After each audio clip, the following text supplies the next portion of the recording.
Hello বন্ধুরা, আসসালামু আলাইকুম। এসবি ট্যাগ বাংলায় সকলকে স্বাগতম। আজকে তোমাদের সাথে শেয়ার করব কিভাবে এমপিও শিট সংশোধন করা হয়।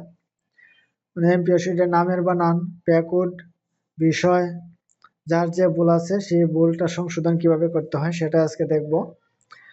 আমি একটা ব্রাউজার ওপেন করে নিই। আমি গুগল ক্রোম ব্রাউজার ওপেন করলাম। এখন সার্চ বারে আমি লিখব ইএমআইএস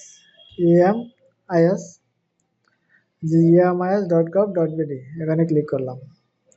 এখানে ক্লিক করার পরে এখানে লগইনে ক্লিক করতে হবে। লগইনে ক্লিক করলাম। লগইনে ক্লিক করার পরে এখানে আছে ইউজার আইডি এবং পাসওয়ার্ড। ইউজার আইডি প্রতিষ্ঠানের ইউজার আইডি দিতে হবে এবং পাসওয়ার্ড দিতে হবে, দিয়ে সাইন ইনে ক্লিক করতে হবে। সাইন ইনে ক্লিক করার পরে এরকম একটা পেজ ওপেন হবে। এখানে আছে এমপিওতে ক্লিক করতে হবে। এমপিওতে ক্লিক করার পরে এখানে আছে কারেকশন।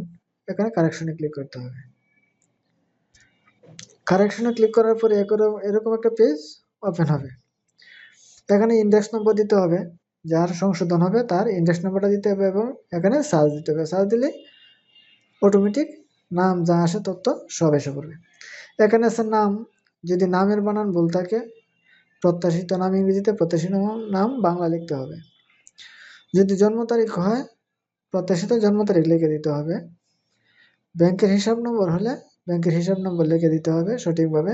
প্যাকউড হলে প্রত্যাশিত গ্রেডের ধাপ উল্লেখ করে দিতে হবে। পদবি সংশোধন হলে পদবি সংশোধন এখানে ক্লিক করে দেওয়া যাবে, যার যে পদবি আছে। তারপরে পদবির প্রকার এখানে দেওয়া যাবে, পদবির প্রকারটা দেওয়া যাবে সংশোধন করে। তারপর বিষয় সংশোধন, যদি বিষয় হয় এখানে বিষয় দিতে হবে, সিলেক্ট করে দিতে হবে। এখানে আমি নামটাই দিলাম, নামটা এখানে প্রত্যাশিত নাম ইংরেজিতে এবং বাংলায় লিখতে হবে। যার যেটা আছে একাধিক হলেও, একাধিক সমস্যা থাকলেও একাধিক সিলেক্ট করে এখানে পূরণ করে দিতে হবে। প্রথম পেজের কাজ এই পর্যন্তই, নিচে আর কোনো কাজ নেই। যা আছে নিচে সব অটোমেটিক চলে আসবে। তারপরে আমার যেহেতু প্রথম পৃষ্ঠা পূরণ করা শেষ, আমি সেভ এজ ড্রাফটে দিব, মানে আমার এই পৃষ্ঠাটা সেভ হয়ে যাবে। সেভ এজ ড্রাফটে ক্লিক করতে হবে। সেভ এজ ড্রাফটে ক্লিক করলে আমার ফাইলটা পরে পাবো আমি কোথায়, ড্যাশবোর্ডের অনলাইন অ্যাপ্লিকেশন ইনবক্স থেকে আবার ফাইলটা ওপেন করে আনতে হবে। ওপেন করে আনলে পরে এরকম একটা ভাবে আবার ওপেন হবে। তখন আমি চলে যাব ধাপ 2-এ। ধাপ 2 আছে শিক্ষাগত যোগ্যতা। এখানে পরীক্ষার নাম দিতে হবে, এসএসসি দিলাম।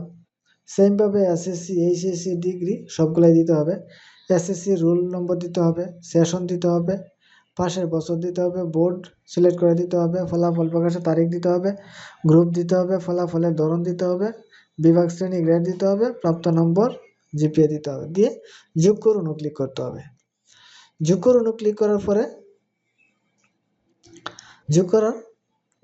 ক্লিক করার পরে আবার এই প্লাস চিহ্নতে ক্লিক করতে হবে, করে তারপরে দিতে হবে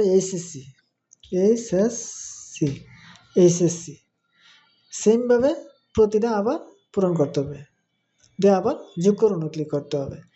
সেমভাবে ডিগ্রি পর্যন্ত যার যে যোগ্যতাগুলো আছে সবগুলা দিতে হবে। দেওয়ার পরে আবার সেভ এজ ড্রাফটে ক্লিক করতে হবে।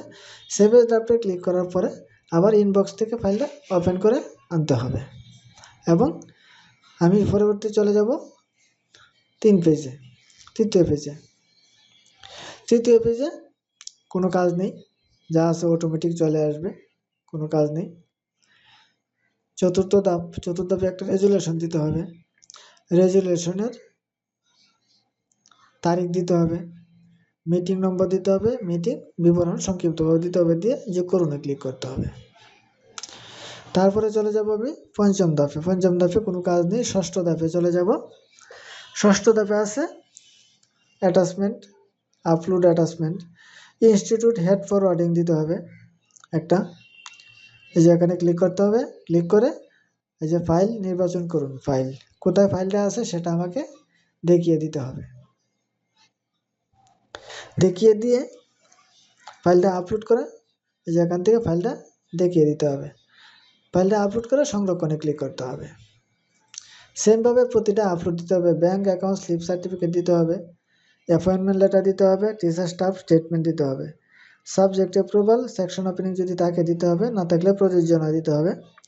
অল একাডেমিক সার্টিফিকেট, যত একাডেমিক সার্টিফিকেট আছে সবগুলো স্ক্যান করে একটা ফাইলের ভিতরে পিডিএফ করে একটা ফাইল বানিয়ে দিতে হবে। এখানে এনআইডি কপিটা স্ক্যান করে দিতে হবে। আদার্স ডকুমেন্ট যদি থাকে, যদি না থাকে দেওয়ার দরকার নেই। এখানে রেজুলেশনটা দিলেই চলবে, একটা রেজুলেশন করে এখানে রেজুলেশনটা দিয়ে দিলেই হবে। এই 8টা অ্যাটাচমেন্ট দিতে হবে। এই 8টা অ্যাটাচমেন্ট দেওয়ার পরে আর কোনো কাজ নেই।